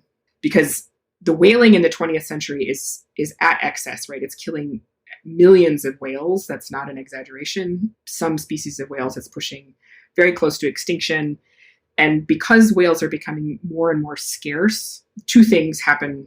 First, there is a meeting right after the Second World War that creates the International Whaling Commission, which is trying to prevent the outright extinction of whale species. And it is from the beginning a really compromised international body because it has no enforcement power. So the IWC tries to get all of the whaling countries to the table to impose limits on their catches annually. And, you can guess how well that works in terms of asking industries to regulate themselves. They keep killing whales in numbers that, the biologists come to the IWC year after year and say, look, we're killing too many. We need to lower the quota on blue whales. We need to kill fewer fin whales. We just need to sort of reduce the industry. And the Soviet Union is part of this from the beginning. And I think one of the things that the Soviets see is that capitalism is completely incapable of self-regulation, right? So they take these kind of demands to rein in socialist whaling very skeptically, because they're like, look, you're actually not doing a particularly good job of it yourself. Why should we regulate our whaling? And I think in the Far East, the Soviet Far East, there was this memory of the 19th century whaling period, and a memory of the ways in which, capitalists just came in and took everything. And many of the whaling captains came from the Far East. They knew this past. And so there was a sense that, if we don't kill these whales, the capitalists will. And this leads to some real kind of distortions in Soviet whaling, and that they start killing way outside of the limits that are set by the International Whaling Commission. And as insufficient as those limits are, the Soviets are still going beyond them. And they keep whaling later into the 20th century than most of the capitalist countries do, other than Japan. I think one way that this is often interpreted is through a lens of kind of capitalist enlightenment, that, oh, look, Britain got over their habit of killing whales because, they evolved out of that. I actually think it's probably as much because it became really expensive to launch these whaling fleets, and the return on investment kept going down because it was more expensive to kill whales, the fewer whales there were at sea. And this is the same time that a lot of those same enterprises like Unilever are moving into things like palm oil rather than whale oil as a substitute for cosmetics. So, that's a thing that historians can differ about, but I tend to be less on the side of it just being some magic enlightenment on the part of these whaling fleets in the 60s. But it also means that by the 70s, when the Soviet Union is this kind of holdout country that's still whaling and whaling regularly, and at that point whaling often very close to the United States because they're going after a very diminished whale population, that they become the target of Greenpeace activists. And so there's these kind of amazing dramatic standoffs that I can't believe no one has made a movie out of between Soviet whaling ships and Greenpeace activists who will, go put their rubber Zodiac boats, between the pod of sperm whales and the Soviet harpoons to try to save the lives of the whales. And also to get really amazing film footage to kind of put out into the world and say, we have to prohibit whaling in all of its forms because look at this terrible practice. Let's talk about the rise of Western and American conservationism. It valued nature as something other than a commodity, though in a very different way than Beringians. You write, quote, "By the late 19th century, not everyone looking at Alaska from Washington, D.C. and New York saw a new frontier. Many saw a mirror of the last one, and, as such, a place that might need to be conserved rather than used. Preserving this last frontier required protecting it from the market, a kind of rational use derived not from profit, but from maintaining a final theater for the masculine script of stalking, aiming, killing, and hanging evidence of grit and skill on the wall." How did conservation emerge not as some sort of politics hostile to settler colonial capitalism, but rather for figures like Teddy Roosevelt and Madison Grant, two figures that also, I'll note, appear in my history of anti-immigrant politics in this country?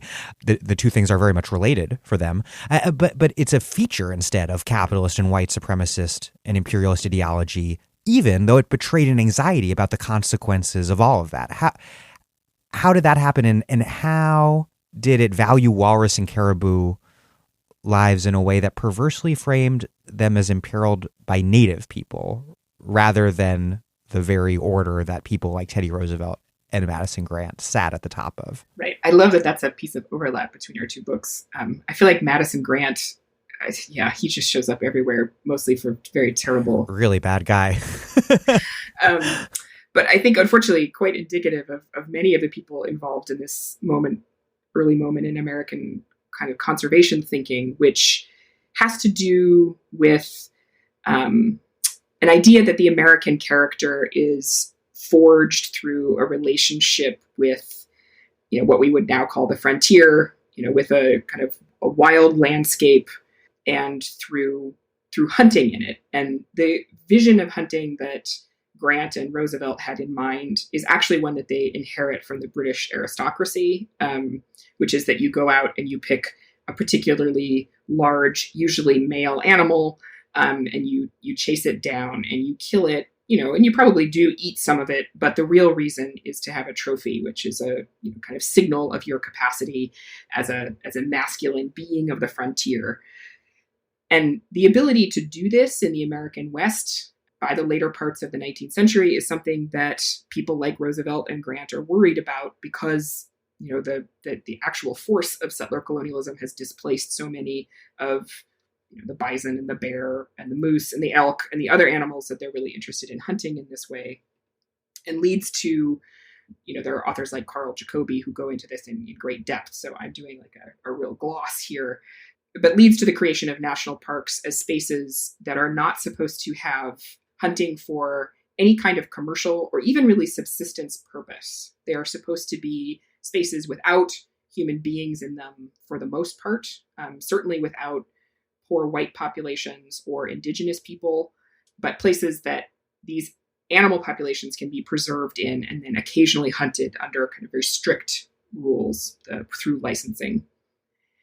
And of course, this has some beneficial impact in the sense that it does preserve animal populations in some places, but it also completely ignores any existing local ways of working with, living with, understanding, and using those animals. And in Alaska, particularly to the detriment of native hunters who, as I was talking about before, with whales, have this way of understanding the animals as deeply settled pieces of social life. They're incorporated into human social relationships, and they're also critical pieces of people's caloric lives. And the number of caribou that you need to eat if you're living in the Arctic far exceeds the number of caribou you need to kill to prove that you are a masculine practitioner from the frontier. And so there was often enormous amounts of judgment placed on Indigenous hunters for overkill. And it shows up in all sorts of records and sort of discussions of this as barbaric. And you can imagine the deeply racialized language that gets kind of operationalized to say this way of hunting is uncivilized. It's not really appropriate. If these people would just sort of move into town and get regular jobs, then the animals would be safe. An amazing act of projection. An amazing act of projection, yes. Without a lot of self-reflection, I would say, to put it mildly. But it leads to the passage of a game act in Alaska that severely limits the number of walruses that people can kill. And there's actually immediate outcry from native hunters and from missionaries and teachers who are embedded in these communities and saying, this is not sufficient. Like, people can't live on 2 walruses a year for a family. That's starvation level.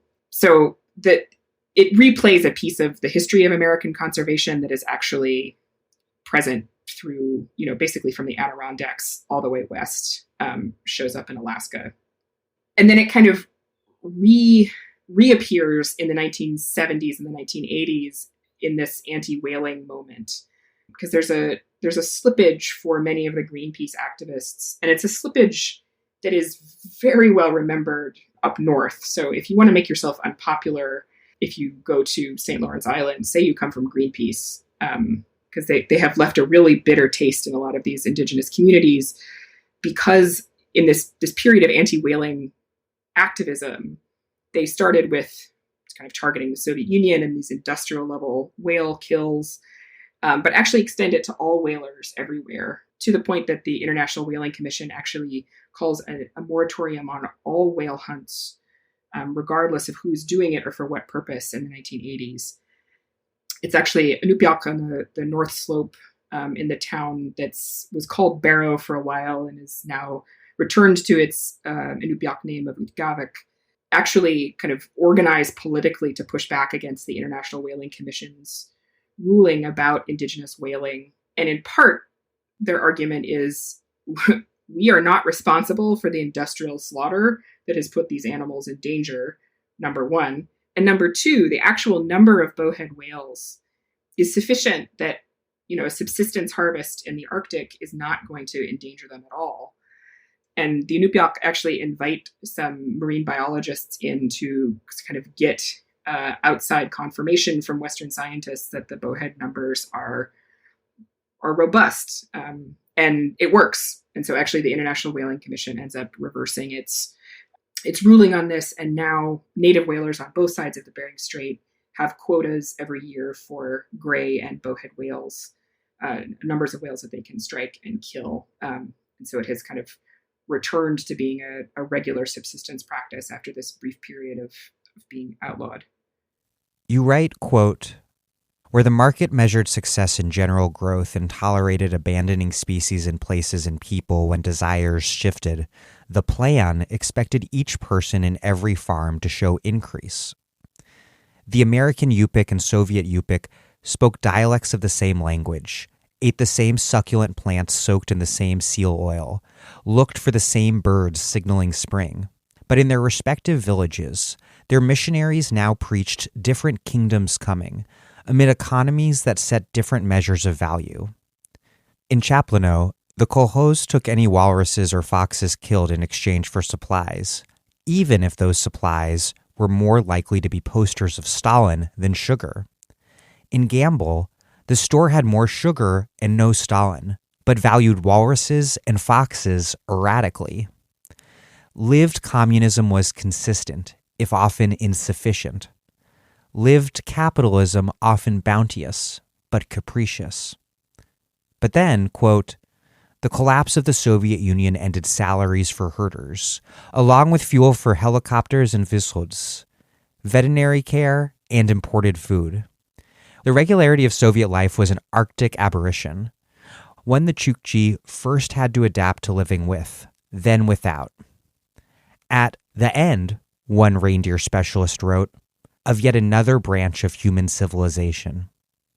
So it seems like ultimately we wound up in one world that shares kind of universally in common this state of both capriciousness and insufficiency. How did all roads lead to the same place? So I think that this kind of convergence with what is now the Russian Federation and the United States is partly due to the ways in which both countries tend to pay attention to and incorporate and provide services to their very far northern peripheries, mostly when there is some sort of resource there to be extracted. And this is a dynamic that you can see kind of play over and over again in the American Arctic, that there's sort of a buildup of people and policing and the presence of the market and efforts to control the market that start with whaling and then kind of fade out and then boom again with the gold rush and then fade out. And then are a major piece if you're further inland with the oil boom after the discovery of oil at Prudhoe Bay.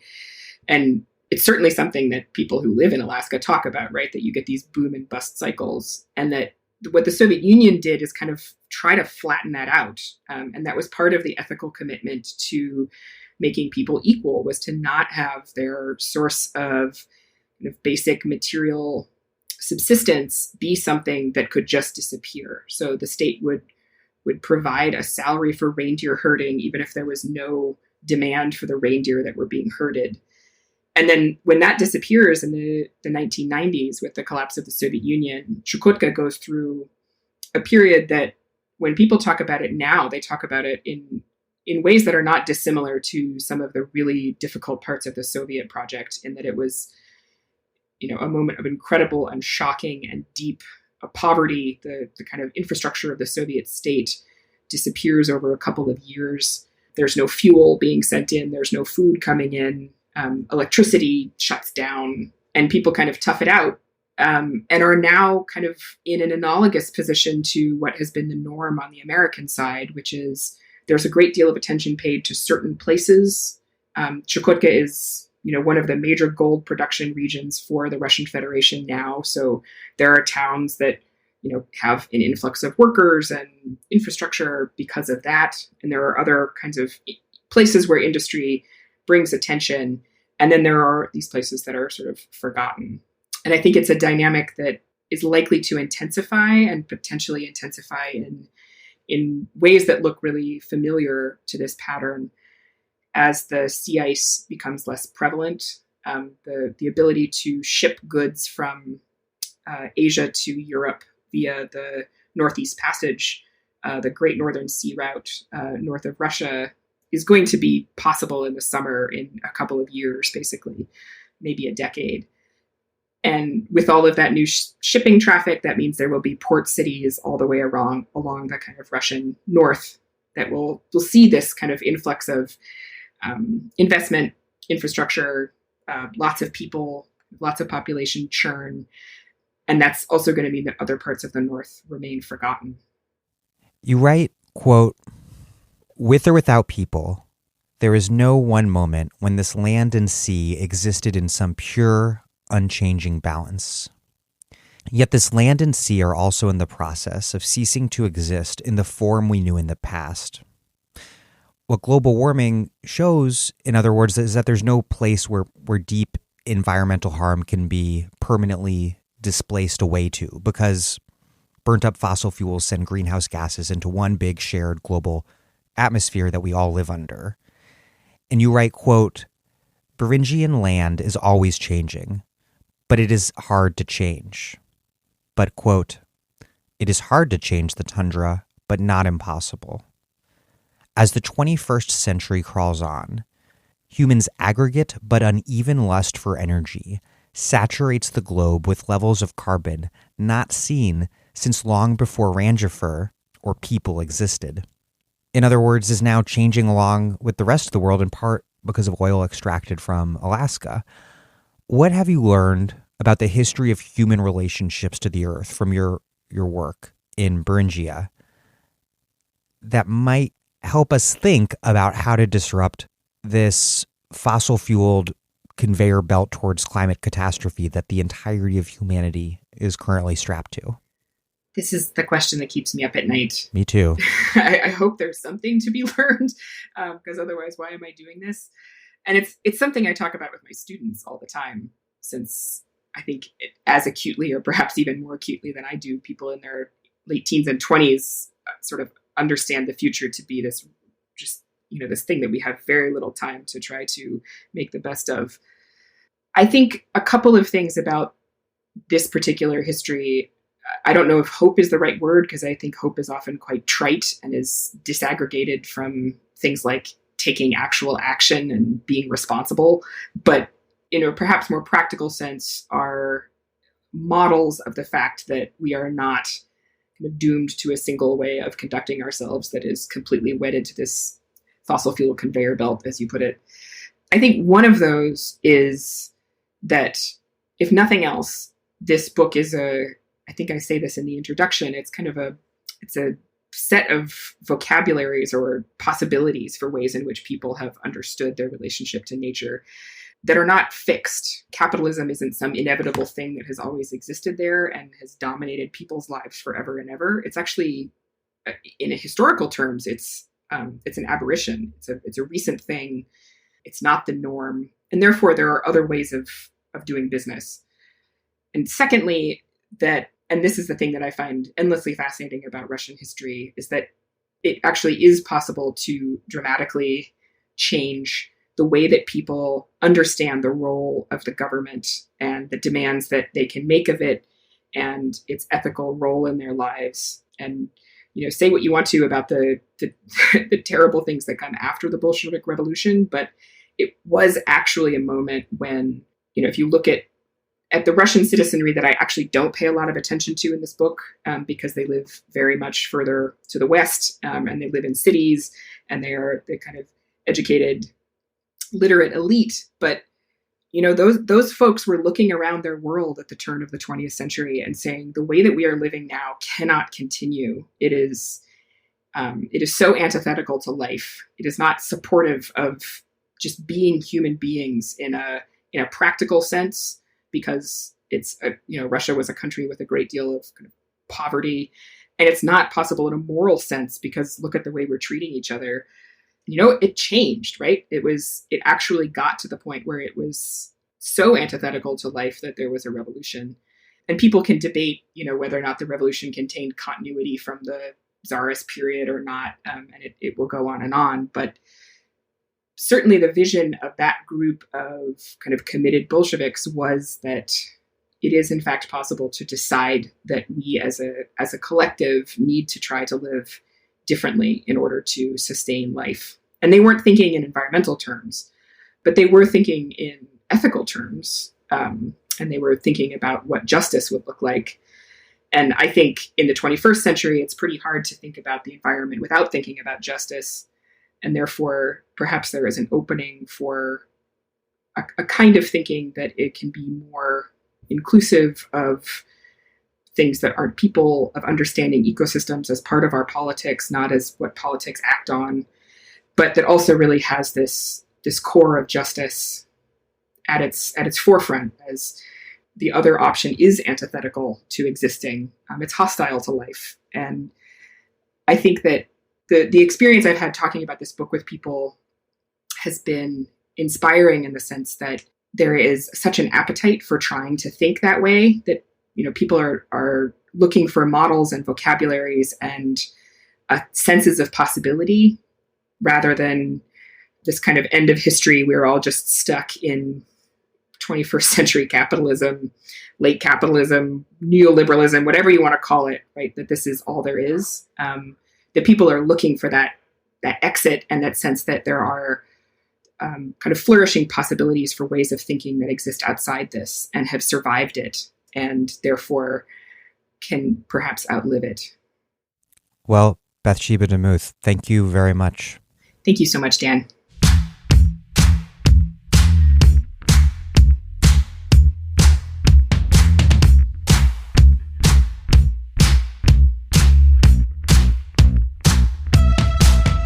Bathsheba Demuth is a professor of history and of environment and society at Brown University. Floating Coast, an environmental history of the Bering Strait, is out now in paperback from W.W. Norton. Thank you for listening to The Dig from Jacobin Magazine. As Marx once said, after noting that capitalist production only develops the technique and the degree of combination of the social process of production by simultaneously undermining the original sources of all wealth, the soil and the worker. While other podcasts have only interpreted the world, in various ways. Our point is to change it. We are posting new episodes every week. The Dig was produced by Alex Lewis, music by Jeffrey Brodsky. Our communications coordinators are Julia Rock and Zachary Nin. Our senior advisor is Thea Riofrancos. Check out our vast archives at thedigradio.com. Follow us on Twitter at thedigradio, and please find us wherever you get your podcasts and subscribe. If it's on iTunes or wherever, please leave us a nice review. Giving us nice ratings and reviews helps introduce us to new listeners. But what really truly does that is you telling other people about the show and why they should listen to it. Please make propaganda for us, and do find us on Patreon and make a monthly contribution to keep this operation up and going strong. Even a few bucks is huge.